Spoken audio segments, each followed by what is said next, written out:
Halo teman-teman, kembali lagi di channel Hadi Auto. Ini adalah BMW i4, salah satu mobil listrik dari BMW yang memiliki basis yang sama seperti di BMW seri 4 sebetulnya. Jadi kan sekarang ada dua mobil listrik yang ditawarkan oleh BMW. Ada BMW i4, ada juga BMW iX.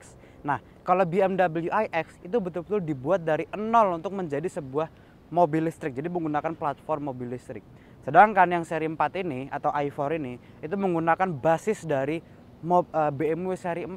Jadi untuk kenyamanannya serta handlingnya mungkin dia kurang lebih sama. Mungkin handling berbeda karena nih mobil dia lebih berat 500 kg dibanding BMW seri 4 biasa. Nanti kita akan bahas lebih lanjut mengenai mobil ini. Kita lihat seberapa irit mobil ini, yang pasti karena ini adalah sebuah BMW dan ini mobil yang kencang.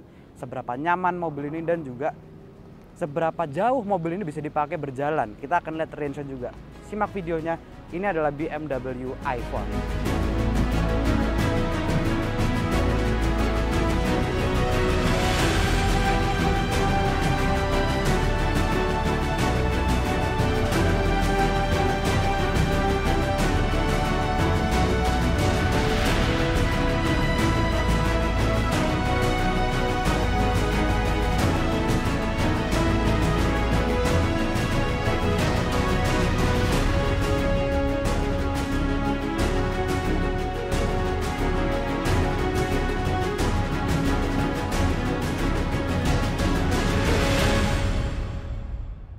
Yang pertama-tama mungkin kita bahas masalah baterainya dulu. Jadi mobil ini dilengkapi baterai yang berkapasitas 80,5 kWh. Itu sudah net. Karena setiap mobil listrik itu pasti ada buffernya di setiap baterai. Kalau fullnya itu di sekitar 87 kWh. Kalau sudah dapat buffer sekitar 80,5 kWh.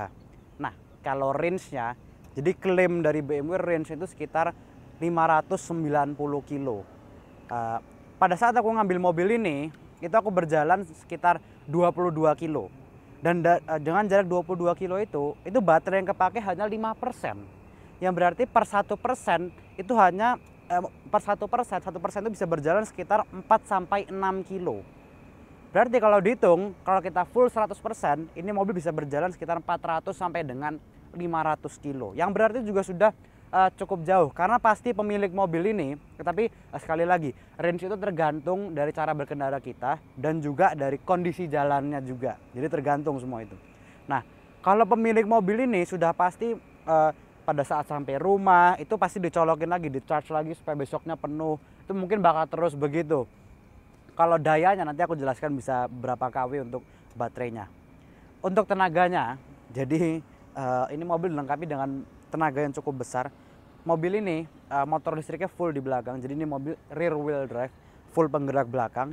Tenaga yang dihasilkan oleh mobil ini itu 340 HP dan torsinya 430 Nm. Depan ini dia menggunakan bahasa desain terbarunya BMW, jadi grill dia seperti ini. Ini grill dia seperti ini sudah digunakan di BMW seri 4, M3, M4 dan BMW seri 7 terbaru, tapi BMW seri 7 itu dia cenderung lebih lebar dia grillnya. Nah, yang menandakan ini adalah sebuah BMW listrik itu adalah di logonya ada lingkaran warna biru lagi di luar logo BMW-nya, sama ada logo i di bagian depannya, dan grillnya ini dia tertutup. Lampu dia menggunakan lampu laser light yang daya pancarnya itu bisa sampai 600 meter dan dia bisa mengikuti gerakan arah setir. Jadi kalau misalnya kita belok-belokin setir, lampunya itu dia juga akan ikut belok. Jadi untuk bentuk ke depan memang dia menurutku aku suka. Memang pada pertama kali mobil ini di launching dengan grill baru itu sempat ada kontroversi lah mungkin ya. Jadi banyak yang bilang kurang suka atau banyak juga ada banyak juga yang bilang suka. Tapi memang harus lihat langsung, Seperti M3, M4 itu memang harus lihat langsung. Ada yang suka, ada yang enggak. Tapi begitu ngeliat langsung bagus banget mobilnya itu, keren banget. Sekarang kita lihat ke bagian sampingnya. BMW seri 4 ini disebut sebagai Grand Coupe dan aku juga suka dengan bentuknya. Jadi kan dia seperti aku bilang, dia bukan dibuat dari nol sebagai mobil listrik, tapi mengambil basis dari BMW seri 4. Jadi overall bentuk itu mirip sekali dengan BMW seri 4. Velg dia berukuran kita lihat ukurannya di sini 19 inci depan dan belakang, dan dia menggunakan ban run flat tire. Dan kita tahu ban run flat tire itu cenderung lebih keras dibanding ban biasa. Tapi keuntungannya, jadi sebetulnya bar non vetar itu ada plus minusnya aja. Plusnya adalah kalau misalnya bocor masih bisa dipakai jalan lagi sekitar 80 kilo. Tapi kalau misalnya minusnya, ya memang dia lebih keras dibanding ban yang menggunakan angin atau nitrogen biasa. Tapi nggak apa-apa. Tapi bannya juga bagus nih, untuk gripnya pun dia juga bagus, aku udah coba. Dan gagang pintunya ini handle rata dia. Membukanya cara juga sama, tinggal ditarik saja seperti ini, dia langsung buka. Dan dia kacanya frameless ya. Jadi kalau misalnya kita mau pamer gitu, kita buka pintu, wah nggak ada framenya di sini. Dan kacanya pun dia juga tebel. Ini aku buka aja.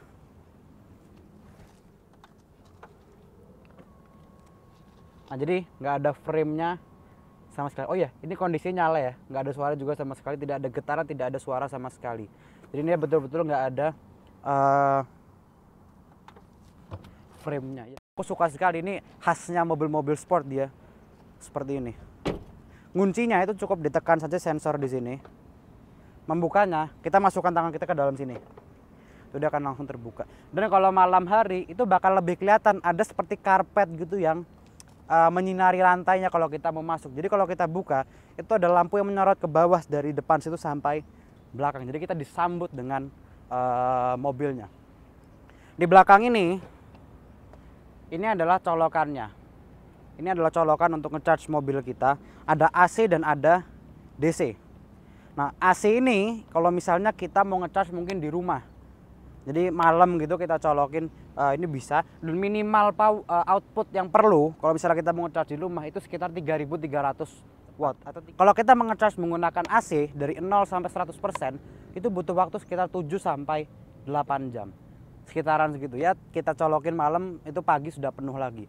Kalau kita menggunakan fast charging sampai 100 kWh mungkin ya, atau 100 kW, itu hanya butuh 30 menit untuk 0 sampai 80%, yang berarti lebih cepat juga. Dan biaya listrik sekarang juga murah sekali ya. Kalau misalnya cari tempat lokasi fast charging itu udah lumayan banyak, udah mulai tersebar di mana-mana, kecuali seperti di Ion Mall ini dia belum menggunakan fast charging. Karena kemarin aku sudah coba mengisi hanya 35 kWh itu butuh sekitar 1,5 jam. Tapi biayanya pun dia juga murah, karena per kWh-nya dijual itu sekitar Rp2.500. Yang berarti kalau misalnya kita mau ngisi dari 0 sampai 100%, berarti kita kalikan dengan kapasitas baterainya ya. 2.500 kita kalikan dengan 80,5 kWh. Yang berarti jumlahnya yang kita perlukan untuk ngisi mobil ini sampai full itu hanya sekitar Rp201.250. Yang berarti lebih murah dibanding bensin. Tapi kalau ngecas di Ion Mall sini emang dia butuh waktu cukup lama, 1,5 jam aja untuk 35 kWh sorry. Itu pun belum setengah baterainya. Belakang ya dia mirip sama seperti seri 4 biasa. Bentuk lampu dia seperti ini yang aku suka juga, yang malam hari kelihatan bagus juga dia. Di sini ada logo i4, nah ini yang menandakan dia sebuah mobil listrik. Dan penggeraknya dia penggerak eDrive 40, yang berarti dia varian paling base-nya nih, varian paling rendah dari i4 dan masih ada lagi yang lebih kencang dari i4 yang aku tes ini. Pokoknya dia bisa pakai sensor kaki, simple dia.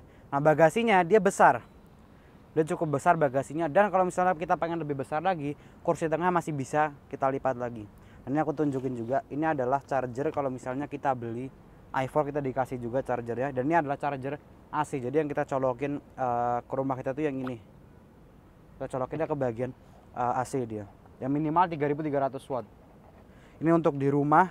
Jadi kalau misalnya kita mau ngecharge mobil ini, itu kita colokin dulu yang ke mobil, baru kita colokin yang ujungnya ke rumah kita. Kalau misalnya mau ngelepas sama juga, kita lepas dulu yang bagian rumah itu colokannya, baru kita lepasin dari mobilnya. Tidak boleh ngasal. Jadi nutupnya juga tinggal tutup aja.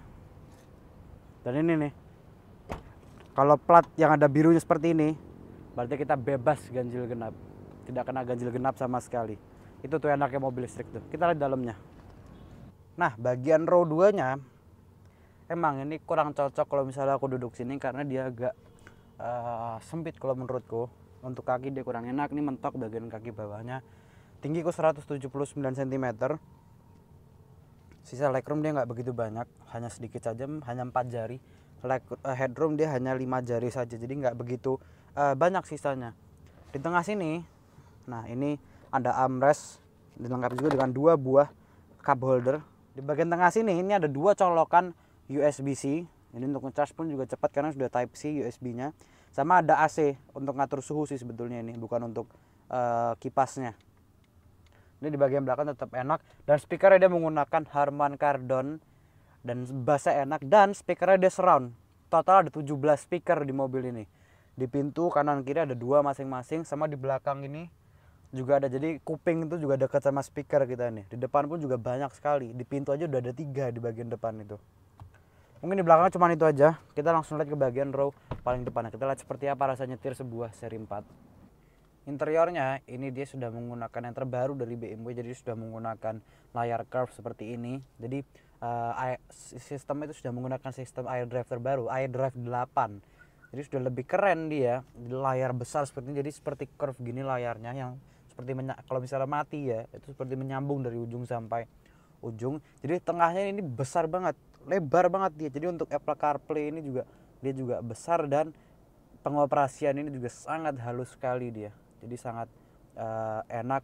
Apple CarPlay dan Android Auto sudah ada di bagian tengah sini, dan banyak juga untuk pengaturannya seperti untuk displaynya seperti apa. Jadi ada beberapa pilihan tampilan untuk di instrumen tengah ini. Jadi kita bisa pilih-pilih juga, mau kalau misalnya bosen kita tinggal ganti-ganti aja, bisa kita ganti. Tengahnya ini dia tampilannya jauh lebih simpel dibanding yang iDrive 7. Ya dia ini untuk pengaturan ke bagian tengah ada di bagian sini juga.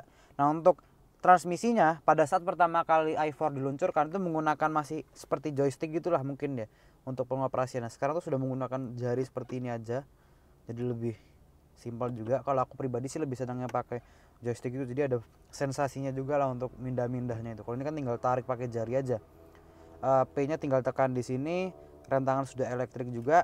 Di sini ada untuk matikan traction control, ada untuk kamera 360 tadi, sama ada untuk park assist dan reversing asistennya bisa kita dari sini.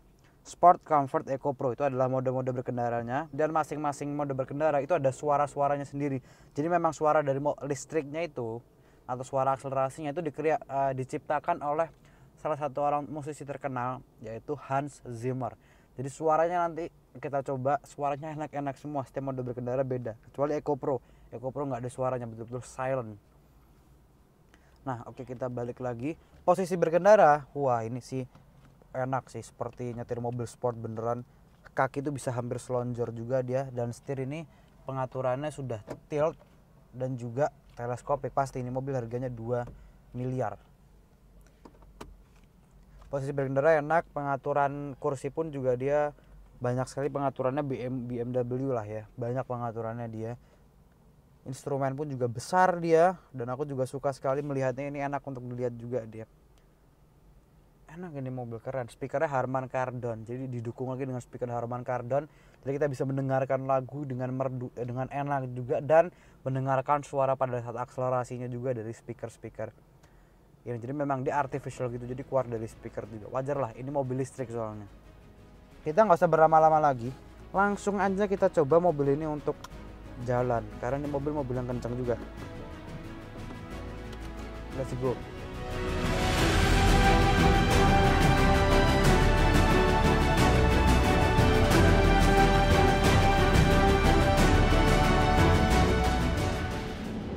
Jadi yang pertama mau aku bahas adalah iconic sound dari BMW i4 ini. Jadi mobil ini memiliki suara-suara yang diciptakan oleh Hans Zimmer. Jadi kalau misalnya kita ganti-ganti mode berkendara, itu suaranya berbeda-beda. Seperti kalau misalnya Eco Pro ini dia nggak ada suaranya kalau kita gas. Nah dia itu nggak ada suara sama sekali. Tapi berbeda kalau misalnya kita ganti ke Comfort. Ini kita ganti ke Comfort. Begitu kita gas, nah itu dia ada suaranya beda lagi. Wah kenceng banget ini mobil. Kalau kita ganti ke Sport, itu juga beda lagi suaranya. Suara seperti ini. Oh lebih sporty lagi suaranya. Udah 120, kenceng banget. Jadi suaranya itu beda-beda. Jadi kalau misalnya Comfort dia suaranya lebih santai, kalau Sport dia suara lebih sporty, jadi bisa memacu adrenalin kita juga. Kalau Eco Pro betul-betul nggak ada suara sama sekali, jadi betul-betul silent, hanya suara dari luar aja yang kedengaran. Tapi kalau masalah kekedapannya, ini mobil dia cukup baik. sangat baik sih. Kaca juga dia cukup tebal kacanya itu. Jadi aku suka fitur Iconic Sound itu. Dan kalau di BMW iX itu ada beberapa pilihan lagi, sedangkan di i7 itu ada beberapa lagi tambahan. Jadi mungkin setiap mobil listrik BMW itu beda-beda suaranya. Oke, kita coba untuk tenaganya sekarang. Kita masukin ke mode sport dulu. Oke, udah masuk ke mode sport. Kita gas 1, 2. Wow, 80, 90, 100. Wow, udah 130. Kenceng ini. Kenceng banget sih. 0 sampai 100 km per jamnya klaim dari BMW itu sekitar 5,7 detik untuk 0 sampai 100 km per jamnya.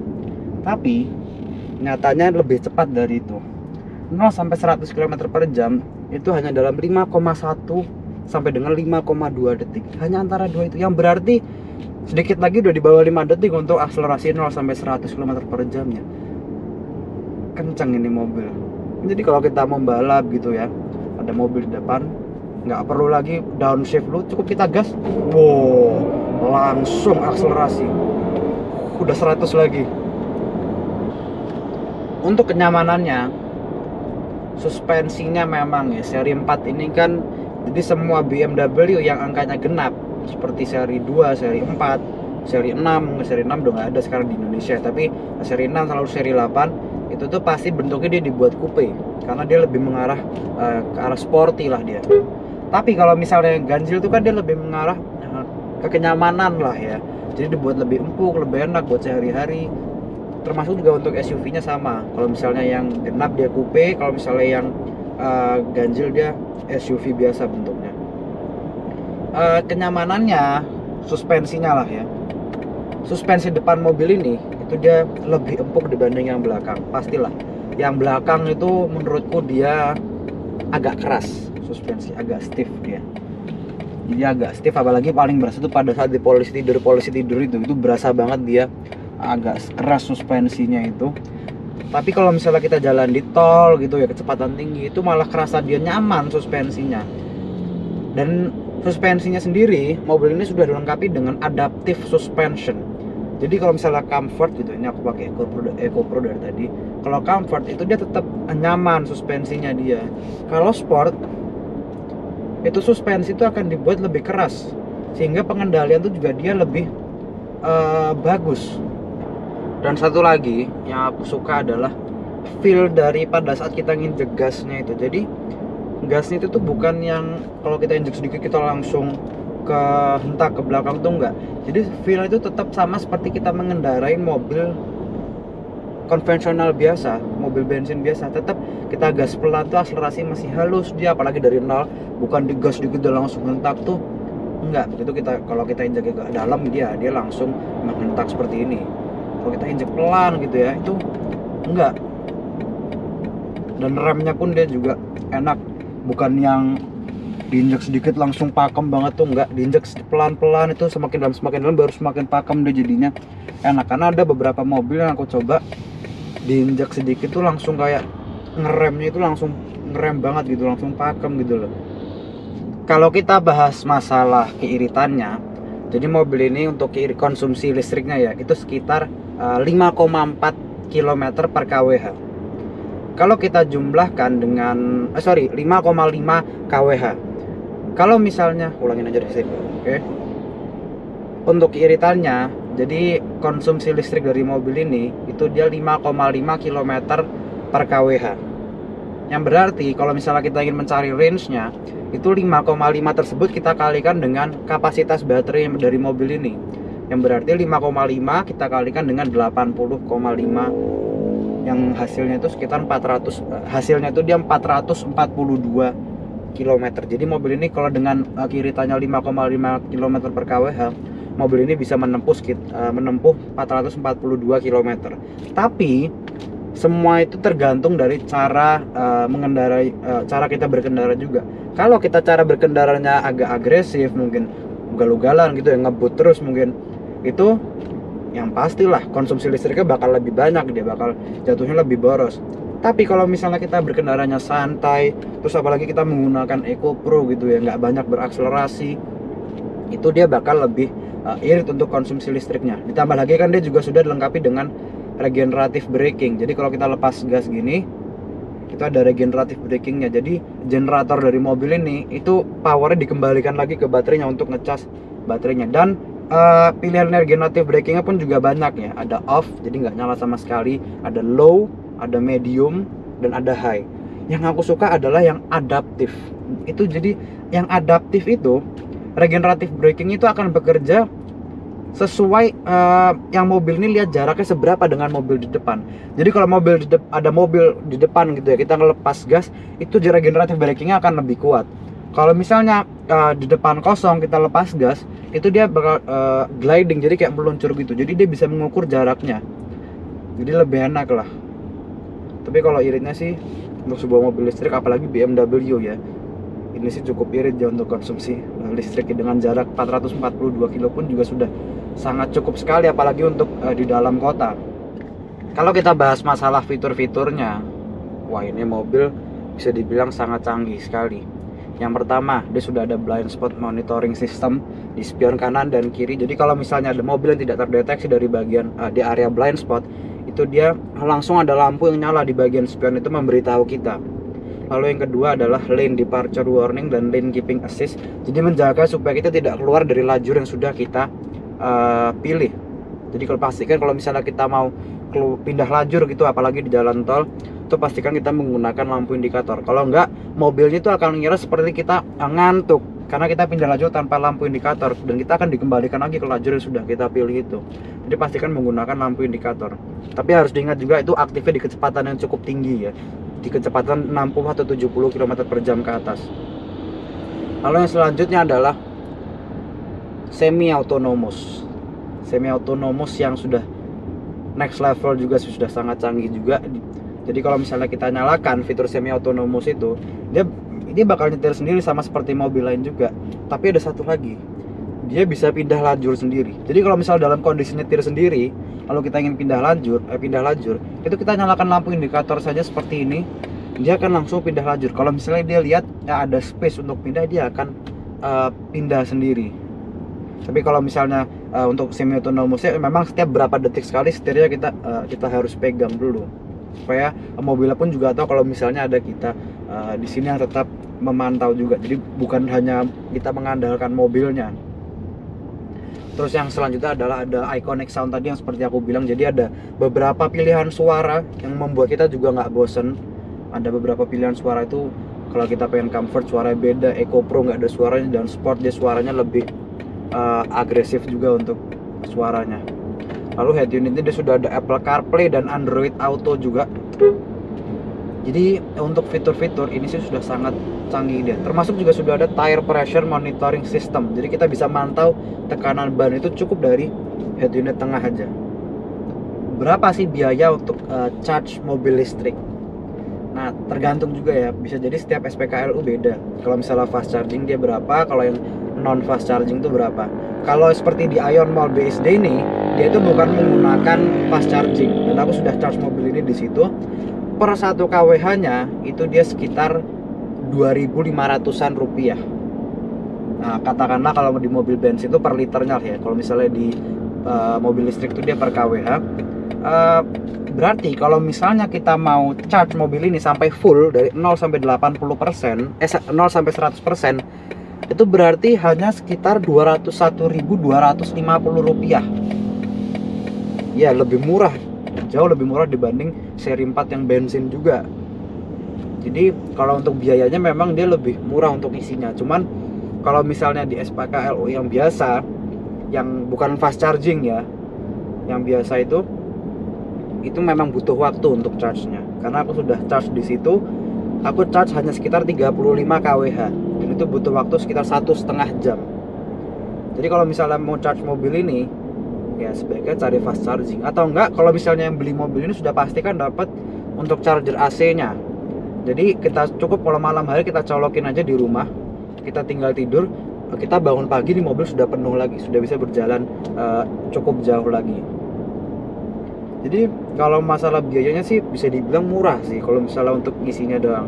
Dan itu pun bisa dipakai 1 mingguan lah kalau menurutku. Karena aku ngisi 2 hari yang lalu, sekarang baru berkurang sekitar 20% saja.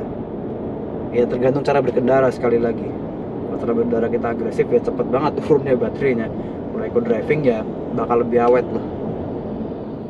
Nah mungkin begitu reviewku mengenai BMW i4 ini. Untuk harga, BMW i4 ini di harga 2 miliar 200 jutaan. Nah mungkin begitu reviewku mengenai BMW i4 ini. Terima kasih teman-teman telah menonton videoku. Dan juga terima kasih banyak BMW Indonesia yang sudah meminjamkan aku unit ini selama beberapa hari untuk aku review. Terima kasih banyak BMW Indonesia. Oke teman-teman juga terima kasih telah menonton reviewku. Sampai jumpa di video selanjutnya.